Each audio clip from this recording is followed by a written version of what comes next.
नमस्कार. Hathway M C न्यूजच्या मित्र खाकी वर्दीतल्या या कार्यक्रमात आपलं सगळ्यांचं स्वागत. पोलीस दलातील अधिकाऱ्यांना या शोमध्ये बोलून आपण वेगवेगळे खास प्रश्न आणि खास उत्तरं अपेक्षित असतात की एक जनतेशी संवाद व्हावा आणि पोलीस अधिकाऱ्यांच्या कार्याबरोबर त्यांची इतरही सगळी माहिती प्रेक्षकांना व्हावी यासाठी हा कार्यक्रम घेत असतो. आज या कार्यक्रमातील जे आपले गेस्ट आहेत, खरोखर एक dashing IPS officer Manish Kalwania sir, कजेचा आपल्या छत्रपती संभाजीनगरचे SP आहेत. सर, आपलं खूप खूप स्वागत आहे. Thank you sir. म्हणजे मी आत्ता सरांशी आधी गप्पा मारत होतो, गमतीनं सरांना म्हटलं की पोलिसात येण्यापेक्षा तुम्ही हिरो झालं पाहिजे होतं.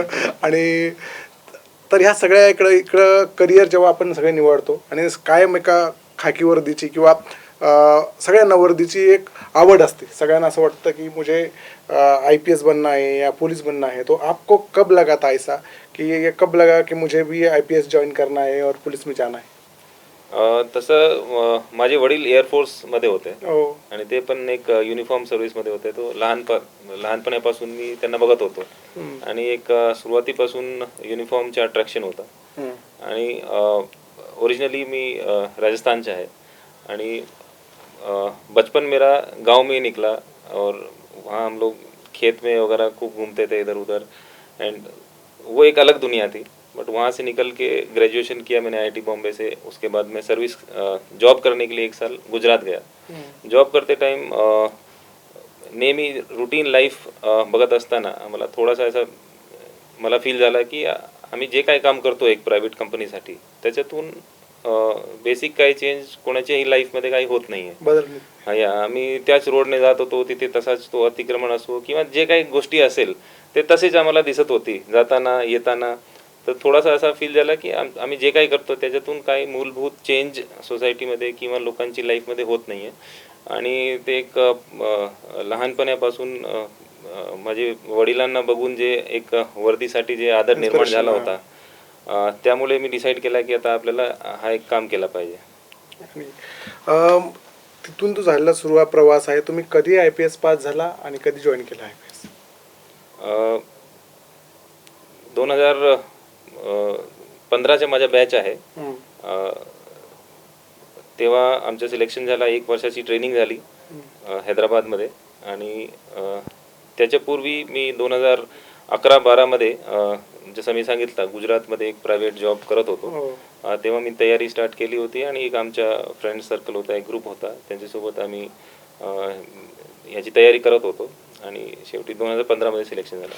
सर, 2015ला जेव्हा तुम्ही IPS झाला, ट्रेनिंग संपला आणि पहिलं पोस्टिंग मिळालं, कारण सगळ्यांच्या आयुष्यातला नोकरीचा पहिला दिवस किंवा पहिलं पोस्टिंग कायम लक्षात असतं की मी ह्या दिवशी मी काम सुरू केलं होतं. तर त्या पहिलं पोस्टिंग कुठं होतं आणि त्याबद्दलचा काय अनुभव होता, काय सांगा? जेव्हा सिलेक्शन झाला तेव्हा सर्व एकदम खुश झाले, घरचे लोक खुश झाले, आम्ही खुश झालो. आणि माझा कॉलेज मुंबईलाच होता आणि मला महाराष्ट्र कॅडर भेटला म्हणून डबल आनंद होता. परंतु जसं जॉईन केला काही काळ गेला आणि गडचिरोलीला पोस्टिंग आली तर तो जो आनंद होता तो एकदम थोडासा थोडे घरचे लोक खूप नर्वस झाले. आणि गडचिरोलीमध्ये काम करत असताना सुरुवातीला थोडासा सर्वांच्या मनात थोडा भय असतो, परंतु आम्हाला म्हणजे घरच्या लोकांना भय होता, परंतु आम्हाला पोलीस डिपार्टमेंटचे मार्फत आणि खूप काही माहिती होते की हा एक चॅलेंजिंग टास्क आहे. तर फर्स्ट पोस्टिंग जी होती ती ते खूप आतापर्यंत लाईफच्या सर्वात चॅलेंजिंग 2 वर्ष ते होते. आणि खूप काही शिकायला भेटलं आम्हाला आणि खूप चांगली कारवाई तिथे पण झालेली आहे आणि एक चांगला एक्सपिरियन्स होता. अँड तो टोटली एक फॉरेस्टेड एरिया आहे. तिथले जे लोक आहे जास्तीत जास्त ट्रायबल लोक आहे इन्क्लुडिंग पोलीस फोर्समध्ये. तर जो एन्व्हायरमेंट ओव्हरऑल एन्व्हायरमेंट होता तो एक अतिशय चांगला एन्व्हायरमेंट होता. म्हणजे त्या आपल्याला गडचिरोली एखाद्याला समजा इकडं काही सजा द्यायची असेल किंवा काही म्हणायचं असेल तर गडचिरोली पोस्टिंग मिळेल असं जे नेहमी म्हटलं. आता त्याचं कारण असं आहे, गडचिरोली हा अतिदुर्गम भाग आहे आणि त्या अतिदुर्गम भागामध्ये तुम्ही ॲडिशनल SP म्हणून काम केलं तिथं जे आहे ते, आणि खूप चांगल्या पद्धतीचं कार्य तुमच्याकडनं झालं होतं आणि तिथं तुम्हाला 2 राष्ट्रपती शौर्य पुरस्काराने सन्मानित करण्यात आलं. तर ज्या इतकं मोठं शौर्य पुरस्कार तुम्हाला प्रेसिडेंटकडनं मिळालं, ती काय घटना होती आणि त्यावेळेस काय झालं होतं? खरोखर गडचिरोली आहे दुर्गम भाग आहे आपल्या राज्याच्या. 80% तिथे फॉरेस्ट आहे आणि मोस्टली फॉरेस्टेड एरिया जे आहे ते हिल्स आहे, पहाडी एरिया आहे आणि तो रोड्स वगैरे तिथे फार कमी आहे. कमी आहे. तिथे ट्रॅव्हल करणे किंवा जंगलात अँटी नक्सल ऑपरेशनसाठी जाणं हा खूप अवघड एक म्हणजे आपण फक्त परिस्थिती मूवीतच असते. बघतो इकडनं जे सगळे ते. हो बरोबर. तर त्याची खूप अवघड परिस्थिती असते आणि पण आता तो थोडा थोडा चेंज झाला. गडचिरोली पनिशमेंट पोस्टिंग म्हणता येणार नाही. प्रत्येक अधिकारीला सुरुवातीला जेव्हा यंग अधिकारी येतात त्यांच्या मनात एक चॅलेंजिंग टास्क करण्याचे एक हे असते. तसाच होता आणि जसं तुम्ही म्हटले की तिथे जे 2 ऑपरेशन तसे भरपूर ऑपरेशन तिथे झाले आणि भरपूर वेळा आमच्या एक्सचेंज ऑफ फायर झाला, एन्काउंटर नक्षलसोबत झाला. परंतु हे जे 2 इन्सिडेंट्स तुम्ही म्हणताय त्याच्यामध्ये नक्षलचा लॉस जास्त झाला होता आणि म्हणून आम्हाला राष्ट्रपती शौर्य पदक भेटलं दोन्ही वेळी. याच्यामध्ये फक्त जे अधिकारी ज्याला मेडल किंवा पुरस्कार भेटतो फक्त त्याच्या रोल नाही तर बाकी त्यांची जी टीम आहे किंवा ज्यांनी एक खूप सपोर्ट सिस्टम मोठा सिस्टम असतो तर त्यांच्या सर्वांची मदत असते आणि खरोखर फिजिकली हा खूप चॅलेंजिंग होते. दोन्ही ऑपरेशन जे होते त्याच्यामध्ये आम्हाला पायी एक 15 किलोमीटर 20 किलोमीटर रात्री चालावा लागतो किंवा स्वतःच्या सर्व काही सोबत वेट्स वगैरे कॅरी करावा लागतो. ओके. आणि जंगलात कधी पाऊस येतो, कधी पाणी भेटत नाही, अशा प्रकारचे फिजिकल चॅलेंजेस खूप असतात. परंतु सोबत आपले लोक असतात आणि एक चांगली टीम असते. त्यामुळे ते आम्ही सक्सेसफुल करू शकलो आणि दोन्ही एन्काउंटरमध्ये फर्स्ट एन्काउंटरमध्ये सप्टेंबर 2019मध्ये 5 नक्सल एन्काउंटरमध्ये एलिमिनेट झाले होते आणि दुसऱ्या एन्काउंटरमध्ये 5 नक्सल एलिमिनेट होऊन एकाला आम्ही तिथे अटक केला होता. तर फिजिकली खूप चॅलेंजिंग होता परंतु मेंटली एक खूप चांगला अनुभव याच्यानंतर आला की आम्ही एक चांगला कामगिरी करू शकलो.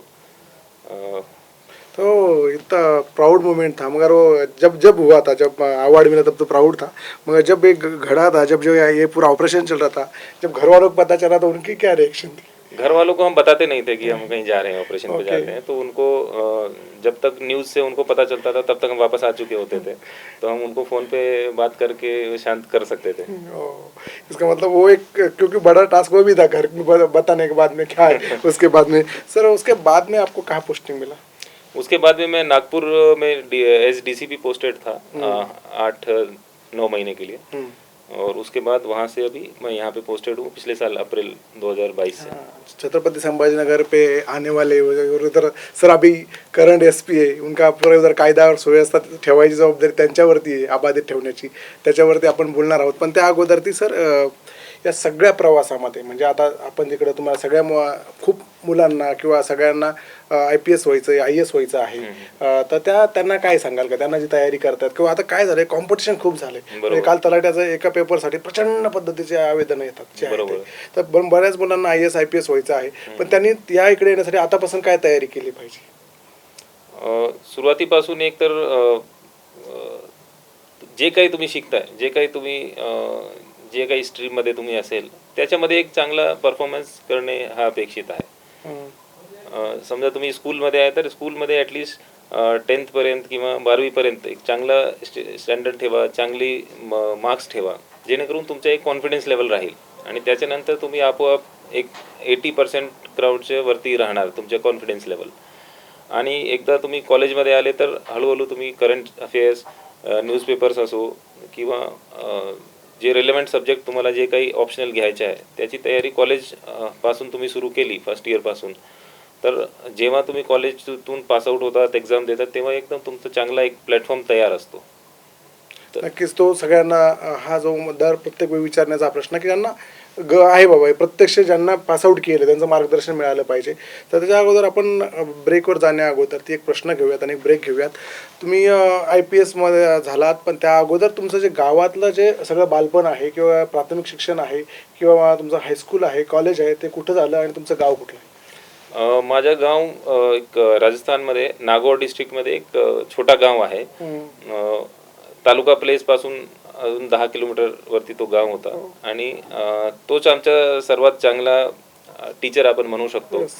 तिथे परिस्थिती सुरुवातीला एवढी कम्फर्टेबल नव्हती म्हणून आम्ही भरपूर काही शिकलो तिथे आणि आमचे आजोबा किंवा आमचे एक्सटेंडेड फॅमिली सर्व शेतकरी लोक आहे आणि आम्ही पण शेतीमध्ये खूप आमचा जे चाइल्डहुड होता तेव्हा आम्ही तिथे राहत होतो आणि तिथे आम्ही भरपूर काही शिकलो की मेहनत कैसे करनी चाहिए, मेहनत के बिना कुछ हो नहीं सकता है।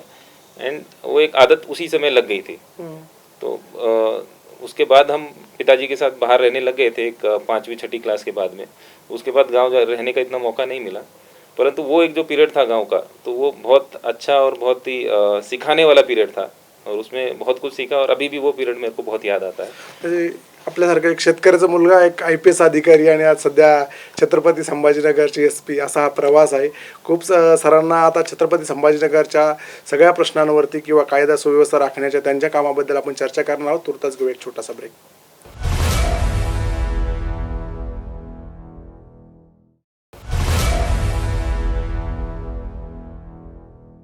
ब्रेक नंतर मित्र खाकीवर्दीतल्या या खास कार्यक्रमात आपल्या सगळ्यांचं स्वागत.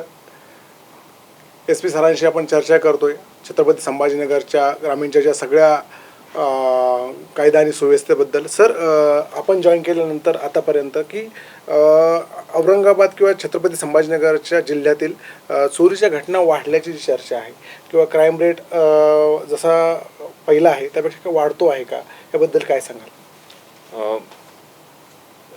तसा आम्ही जर डेटा बघितला तर असा क्राईम रेट जे दरवर्षी बढ़तो तसाच याच्यात वाढ आहे.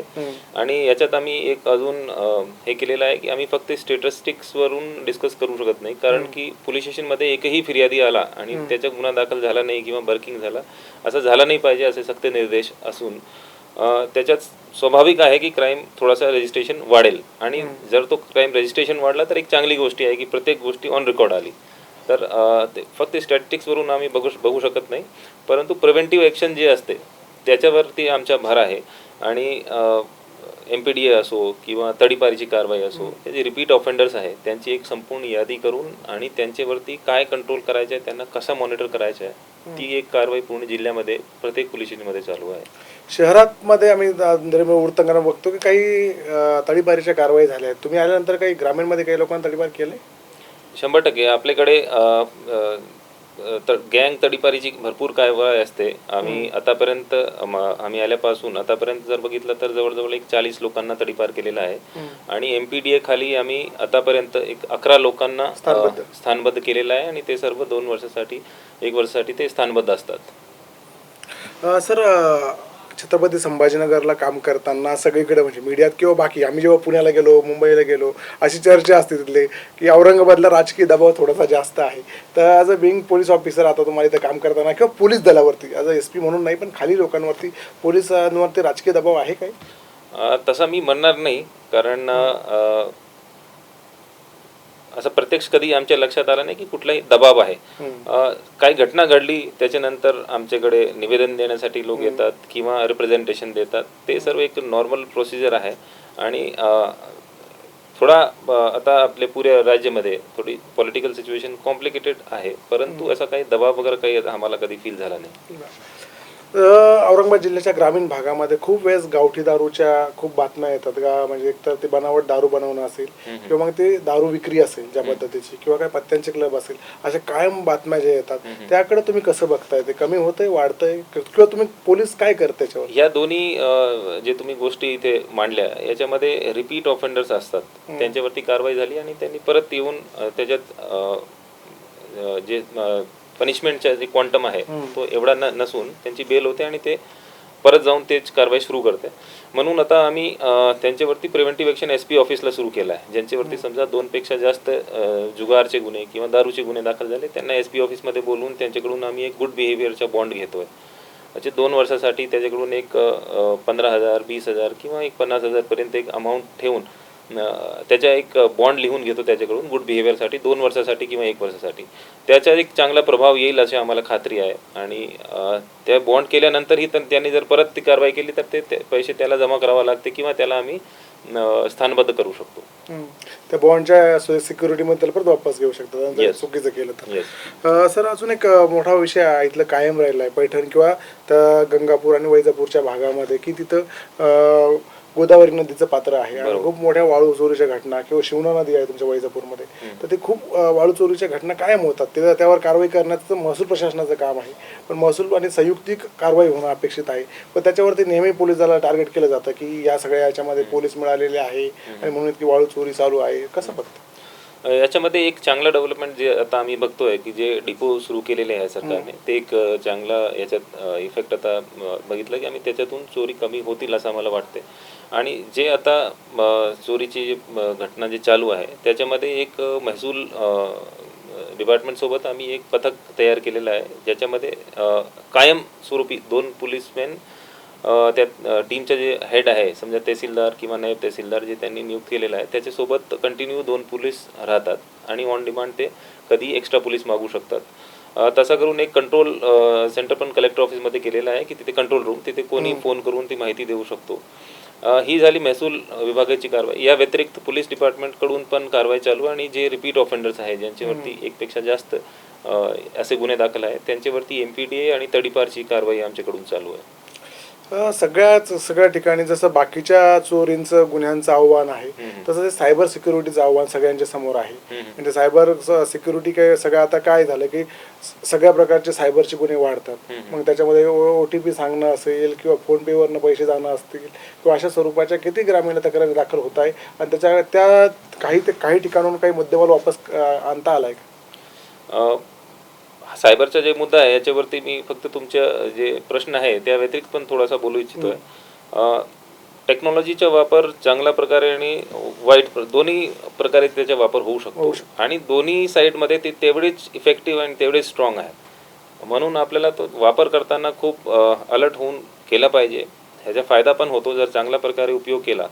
जसा आता आपल्या ग्रामीण जिल्ह्यामध्ये आम्ही बीट पेट्रोलिंगचं एक सिस्टम सुरू केलेला आहे, ज्याच्यामध्ये प्रत्येक एरिया जो वल्नरेबल एरिया आहे, जिथे आमची रिक्वायरमेंट आहे की पेट्रोलिंगची गाडी आली पाहिजे, त्या ठिकाणी आम्ही एक QR कोड लावलेला आहे. तो QR कोड असा फिजिकली असण्याची गरज नाही, तो जिओ टॅग्ड आहे. तिथे एकदा तो मोबाईल किंवा डिव्हाइस घेऊन आमच्या कर्मचारी फिरला आणि त्याला 10-10 मिनिट प्रत्येक ठिकाणी थांबावं लागते, ज्या ठिकाणी आम्ही QR कोड केलेला आहे.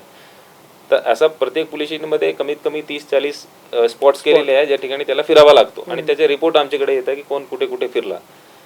या व्यतिरिक्त एक ग्राम सुरक्षा दल यंत्रणा आम्ही सुरू केली आहे, ज्याच्यामध्ये आपल्या जिल्ह्याचे प्रत्येक गावामध्ये जाऊन प्रत्येक फॅमिलीच्या कमीत कमी एक व्यक्तीचा मोबाईल नंबर रजिस्टर केलेला आहे. तर असा टोटल अराऊंड 6 ते 7 लाख नंबर्स त्याच्यात रजिस्टर्ड आहे. आणि समजा एखादी चोरीची घटना किंवा दरोड्याची घटना घडत असेल गावात आणि कोणी व्यक्ती जर बघितलं त्याला किंवा ज्याच्या घरी झालं त्यांनी बघितलं आणि जर त्या ठिकाणी पॉसिबल झाला तर तेव्हा किंवा नंतर चोर जेव्हा निघाले तेव्हा जर त्यांनी त्या नंबरवर फोन केला तर तो ऑटोमॅटिक सिस्टम असा आहे की त्या एरियाचे आजूबाजूचे 10 किलोमीटरचे जे नंबर रजिस्टर्ड आहे ते सर्व रिंग होतात एकच वेळी. आणि जेव्हा तो फोन उचलतो त्याचा मेसेज भेटतो की असा असा दरोडा पडलेला आहे, ते पुढे या दिशेला जात आहे, त्यांना थांबवा. असे करून आतापर्यंत आम्ही मागच्या 2 महिन्यामध्ये हा यंत्रणा सुरू झाल्यापासून 5 घटना थांबलेली आहे चोरीची, जे लाईव्ह चोर लोकांनी पकडलेले आहे किंवा पोलिसांना इन्फॉर्म केलेलं आहे. याच्यामध्ये पूर्ण पोलीस डिपार्टमेंट पण इंटिग्रेटेड आहे. मी जर एक फोन केला रात्री, समजा कुठे एक घटना झाली आणि मी फोन केला की या पोलीस स्टेशनचे सर्व स्टाफला अलर्ट करा, तर सर्वांना तो एक कॉल जातो एकच वेळी आणि सर्व लोक अलर्ट होऊन रोडवर येतात. आणि एखादा असे आम्ही 2 दरोड्याचे आरोपी पळताना पकडलेले आहेत आता मागच्या 3 महिन्यामध्ये. तर अशा प्रकारचे चांगले उपयोग पण होतात. आणि आता जे तुमचा प्रश्न होता, मेन प्रश्न जो होता की लोकांना कशा सावध राहायला पाहिजे, तर कुठलाही बँकेकडून तुम्हाला असा डायरेक्ट फोन करून इमिडिएटली OTP वगैरे कोणी कधी विचारत नाही. तुम्हाला जर असा काही कॉल आला किंवा मेसेज आला किंवा काही लिंक आला की याच्यावरती क्लिक करा, तसा करा, तर तुम्ही एकदा त्याला करा, पण त्याच्यात वेळ आहे, तुम्ही नंतरही करू शकतात. इमिडिएटली न करता तुम्ही ते संबंधित बँकला विचारा की तुम्ही असं काही पाठवलेलं आहे का. तर ते 100% तसं काही नसते. कोणी तुम्हाला OTP विचारत असेल किंवा एखादा लिंकवर क्लिक करायला सांगत असेल तर तसा करू नका कुठेही कधी. आणि अशी घटना घडते तर आम्ही भरपूर याच्यामध्ये ते पैसे जर इमिडिएटली आम्हाला त्यांनी सांगितलं तर आम्ही थांबवतो, पैसे फ्रीज करून त्यांना पैसे परत पण देतो. आणि तो डेटा आता माझ्याकडे नाही, परंतु असे भरपूर घटना झालेल्या आहे, याच्यामध्ये at least some part of the money has been return. Okay, पण लोकांनी काळजी घेणं महत्त्वाचं. काळजी घेणं भरपूर महत्त्वाचं आहे. आणि सोशल मीडियाचा वापर करताना जे लहान पोरे आहे किंवा स्कूल गोईंग किड्स आहेत, टीन्स आहेत, त्यांना थोडासा अलर्ट करण्याची गरज आहे की सोशल मीडियाचा वापर असा करा की तुमचे प्रायव्हेट इन्फॉर्मेशन, पर्सनल इन्फॉर्मेशन एक अननोन व्यक्तीला देऊ नका कधीही. आणि दुसरा, कोणत्याही पोस्टला फॉरवर्ड करताना बघा की हे खरी आहे की नाही. खरी नसेल तर तुमच्या याच्यात टाकू नका आणि त्याला खात्री करा, व्हेरीफाई करा. ऐसे प्रकार के मैसेज जो दो समाज के बीच में कुछ भेदभाव कर सकते हैं या कुछ उनके बीच में एक गलत भावना पैदा कर सकते हैं, तो ऐसे मैसेजेस आप पोस्ट मत करिए, क्योंकि उसका नुकसान कुल मिला के पूरे सोसाइटी को होता है. तो ऐसे मैसेजेस की आप खात्री करिए और उसके बाद ही डिस्कस करिए. सोशल मीडिया का यूज़ जो है वो रेस्पॉन्सिबली करिए. हा खूपच महत्त्वाचा म्हणजे औरंगाबादकरांसाठी खास लागू मुद्दा आहे हा संभाजीनगरसाठी. कारण मागच्या काही काळात ज्या अप्रिय घटना घडल्या होत्या त्या सोशल मीडियाच्या माध्यमात त्याला खूप खतपाणी मिळालं होतं. सर, आगामी वर्ष जे निवडणुकांचं वर्ष आहे आणि भारतीय लोकशाहीत किंवा जगातल्या सगळ्यात मोठ्या लोकशाहीमध्ये निवडणूक हा एक मोठा पर्व आहे, बरोबर. मोठा उत्सव आहे, पण तितकाच तो कठीण टास्क पण आहे प्रशासनासाठी. निवडणुका शांततेत पार पडाव्या, का सगळ्यात जास्त कायदा आणि सुव्यवस्थेची प्रश्न निर्माण होतात ते निवडणुकीदरम्यान. तर प्रशासन त्याकडे कसं बघतं गंभीरतेने सध्या? त्याची तयारी आमची अगोदरपासूनच चालू राहते आणि काही सेट पॅटर्न्स आहे, सेट प्रोटोकॉल्स आहे. जे रेकॉर्डवाले क्रिमिनल्स आहे त्यांच्याकडे बघणं किंवा आमच्या एरियामध्ये जे कनेक्टिव्हिटी आहे, पोलिसांची कनेक्टिव्हिटी, ते आपले जे वाहन आहे त्यांची दुरुस्ती असो, आमच्या लोकांची ट्रेनिंग असो, तसेच जे आमचे बेसिक पोलिसिंगचे जे सिस्टम्स आहे त्यांना थोडासा ॲक्टिवेट करण्याची गरज आहे आणि ते आतापासून आम्ही करतोय. जसं तुम्हाला मी सांगितलं की एखादा व्यक्तीकडून बॉन्ड करून घेतला, परंतु त्या बॉन्डला कॅन्सल केला पाहिजे जर त्यांनी परत असा काही क्राईम केला तर अशा प्रकारचे जे बेसिक रूल्स आहे पोलिसिंगचे ते आतापासून आम्ही थोडा स्ट्रॉंगली फॉलो करतोय. आणि आपला डेमोक्रेसीचं सिस्टम आणि आपला पोलिसिंगचं सिस्टम हे एकदम परफेक्ट सिस्टम आहे. जर परफेक्टली फॉलो केलं तर 100% निवडणूक इझिली जाणार. नक्कीच. म्हणजे सरांनी काही 8-10 मुद्दे जे खूप चांगले सांगितले. बॉन्डचा जो विषय आहे की जे आरोपी हॅबिच्युअल आहे, परत तोच गुन्हा करत असतील किंवा गाल्यावरती परत त्याच गुन्ह्याकडे वळत असेल तर त्यांना प्रतिबंध करण्यासाठी एक कायदा आहे, फक्त तो स्ट्रॉंग अंमलबजावणी करणं गरजेची आहे आणि ते नक्की पोलीस दलाने सुरू केलं आहे. त्याबद्दल सर, तुमच्या SP एरियातल्या सगळ्या सिटीजन, सगळ्या नागरिकांना काय आव्हान कराल आणि काय सांगाल की कायदा आणि सुव्यवस्था अबाधित राहावी म्हणून त्यांना काय सांगाल? याच्यामध्ये आता मी जे पूर्वी सांगितलं, एकतर सोशल मीडियाचा वापर करताना चांगल्या प्रकारे वापर करा. कुठल्याही प्रकारचे प्रक्षोभक मेसेज असेल त्याला फॉरवर्ड जर केला तरी तुम्ही पण जबाबदार आहे, म्हणून त्याला फॉरवर्ड करू नका, त्याला तिथेच थांबवा. या व्यतिरिक्त तुमची पर्सनल इन्फॉर्मेशन कोणी मागत असेल, तुमचे OTP अशा प्रकारची काही गोष्टी मागत, ते कधी शेअर करू नका. आजकल ऐसा एक लुक्रेटिव ऐसा आपको स्कीम बताते हैं कि आप इतना पैसा जमा करिए तो ऐसे हो जाएगा. तो जो बैंक का ब्याज दर है उसके ऊपर, या फिर जो एस्टेब्लिश्ड गवर्नमेंट रजिस्टर्ड जो एजेंसीज हैं उनके ऊपर ब्याज दर जनरली कोई दे नहीं सकता है. अगर कोई देने का वादा कर रहा है तो आप नियरेस्ट पुलिस स्टेशन को आके संपर्क करके उसकी खातरी करके लीजिए कि जो बोल रहा है वो सही है कि फ्रॉड है. तो इस तरह की आर्थिक फसवणूक में मत पड़िए. और आपको कुछ भी ऐसा दिखता है, कुछ ऐसा सामने आता है तो इमीडिएटली पुलिस को संपर्क कीजिए. डायल 112 एक पद्धत अपने आप एक स्कीम है, एक गवर्नमेंट की फैसिलिटी है जिसके अंदर आप फ़ोन करेंगे तो इमीडिएटली पुलिस आपको रेस्पॉन्ड करती है. आप जहाँ हाजिर है वहाँ पे पुलिस आती है. तो अगर आपको कहीं पे भी कुछ अवैध धंधा, कोई जैसा अभी डिस्कस हुआ कि दारू बिक्री या इस टाइप का कुछ भी दिखता है तो इमीडिएटली आप उसको नोटिस में लाइए, उसको कम से कम ऑन रिकॉर्ड लाइए. तो उसके ऊपर 100% कारवाई आज न उद्या त्याच्यावरती कारवाई होते. आणि या व्यतिरिक्त आता एक आमची मोहीम चालू आहे. त्याच्यासाठी मी जे कोणी आपले जिल्ह्याचे लोक ऐकत असेल त्यांना एक आवाहन करतो की आपल्या जिल्ह्यामध्ये CCTV कॅमेऱ्याचा एक नेटवर्क लोकसहभागातून वाढवण्याची एक मोहीम पोलीस डिपार्टमेंटकडून सुरू आहे. आणि याच्यामध्ये ते आकडा आता मी देऊ शकत नाही, परंतु आमच्या टार्गेट आहे मिनिमम एक 4000 कॅमेरे आम्ही पुणे जिल्ह्यामध्ये वाढवणार आहोत आणि स्पेशली तालुका प्लेसेसवर. तर आमचं आव्हान राहील की जेव्हा पोलीस स्टेशनचे प्रतिनिधी तुमच्याकडे येतील आणि याच्यासाठी तुमची मदत मागत असेल तर त्यांची मदत करा आणि तुमच्या घरावरती किंवा तुमच्या दुकानावरती जे काही तुमच्या एस्टॅब्लिशमेंट आहे त्याच्यात एक कॅमेरा लावा तुमच्याकडून आणि त्याच्या फेस ज्या ठिकाणी पोलीस सांगत असेल त्या ठिकाणी त्याचं डायरेक्शन ठेवा, जेणेकरून आपल्याला क्राईम कंट्रोल करण्यामध्ये खूप भारी मदत होईल. नक्कीच. एक शेवटचा प्रश्न घेऊया आणि थांबूयात. आगामी गणेश उत्सवाचा काळ आहे सगळा जो आहे तो, त्याबद्दल नागरिकांना काय आवाहन करा आणि आपण थांबूयात? याच्यामध्ये दरवर्षी आम्ही मीटिंग्स घेतो आणि शांतता समितीची मीटिंग्स घेतो. त्याच्यात आमचं हाच आव्हान लोकांना राहतं आणि आता पण मी लोकांना आवाहन करेल की एक चांगल्या प्रकारे शांतीपूर्ण वातावरणामध्ये आपला सण साजरा करा. कुठल्याही प्रकारच्या आपसात दोन समाजामध्ये तेढ निर्माण होईल असं काही कृत्य करू नका. आणि हा सण साजरा करताना डीजेचा वापर करू नका, जेणेकरून वृद्ध लोक असेल किंवा अस्पताल असेल किंवा कॉलेज असे लोक डिस्टर्ब होतात. ऑर्गेनिक जिथपर्यंत पॉसिबल आहे ऑर्गेनिक मूर्तीचा वापर करा. मूर्तीची हाईट वगैरे डिसाईड करताना लोकल पोलीसच्या कॉन्टॅक्ट करून जे तुमच्या विसर्जन पॉसिबल होईल त्या प्रकारेच करा. आणि विसर्जन पॉईंट्स पोलिसांकडून फिक्स असणार आहे, तिथे पोलीस प्रोटेक्शन पण असणार आहे, तर असे निश्चित केलेले ठिकाण जाऊनच विसर्जन करा.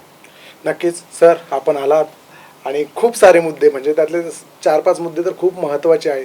सरांनी सायबर सिक्युरिटीविषयी सांगितलं, त्यांनी ग्राम रक्षक दलाची जी त्यांची संकल्पना चालू आहे ती QR कार्डचा विषय त्यांनी जो आपल्याला सांगितला. आणि सगळ्यात मोठा आहे की त्या सगळे जे परत परत गुन्हे करणार आहे त्यांच्या प्रतिबंधात्मक जी कारवाई केली जाते ती एक महत्त्वाचा विषय आहे. याबरोबर नागरिकांना एक महत्त्वाचं आव्हान केलं आहे आणि सगळ्यांना एक चांगला संदेश दिला आहे. सर, तुमच्याशी चर्चा करून खूप चांगलं वाटलं. परत याल. धन्यवाद सर.